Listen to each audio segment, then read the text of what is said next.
Enough. Lower your voices. I won't be threatened. We've had complaints. Pierre, You're being disruptive.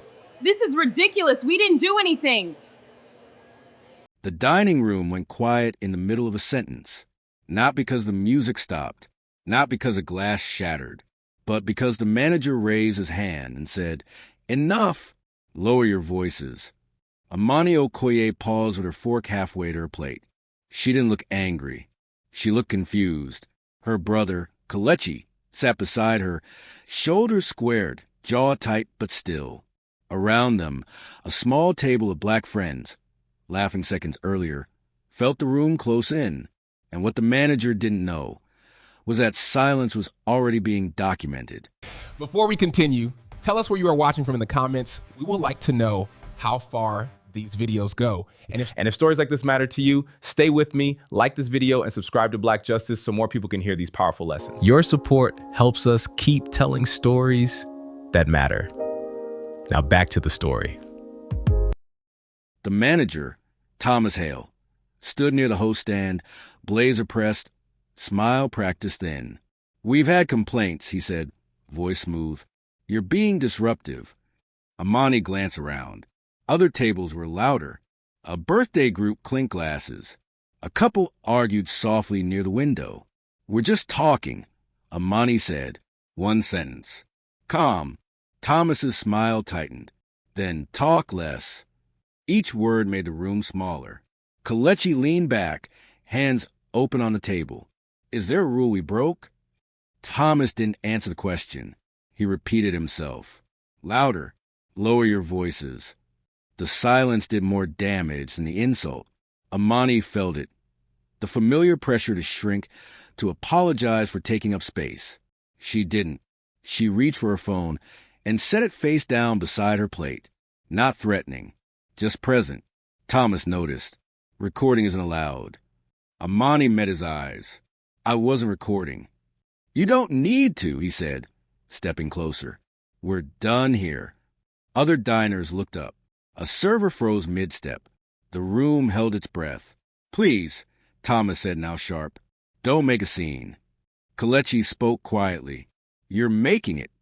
Thomas turned to the host. "Get security." A subtle clue arrived before security did. A woman in a tailored coat at the bar stopped stirring her drink. She watched without blinking. Her name was Lydia Park. Thomas didn't see her. Security arrived. Hands clasped, posture official. "What's the issue?" "They're disturbing guests," Thomas said, refusing to comply. Amani stood, slowly. "We were asked to be quiet." "We are. We're also being singled out." Thomas scoffed. "This is my dining room." Amani nodded. "Then own what you're doing." Thomas waved a hand. "Escort them out." The room exhaled. Chairs shifted. Phones lifted and lowered again. Then Lydia spoke. Not loud. Clear. "Before you do that," she said, "I'd like your name." Thomas turned, irritated. "Ma'am, this doesn't concern you." Lydia stepped forward. "It does. I'm Lydia Park." The name landed softly. The effect wasn't soft. Thomas blinked. And I'm the regional operations director for this location." She looked at Amani. "And I've been listening." Thomas's posture changed.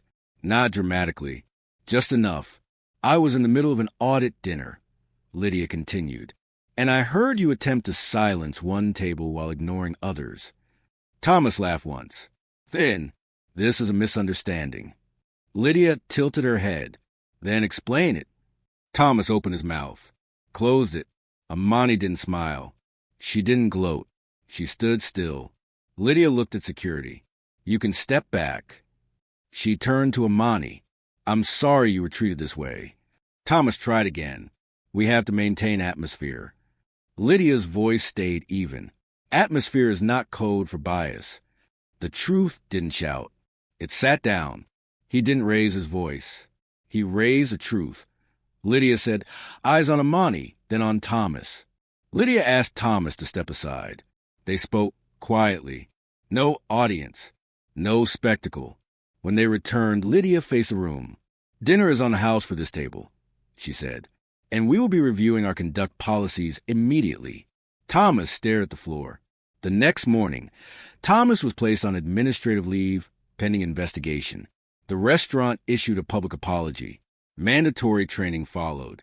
2 complaints surfaced. Then 3. Then more. Amani didn't post a rant. She didn't need to.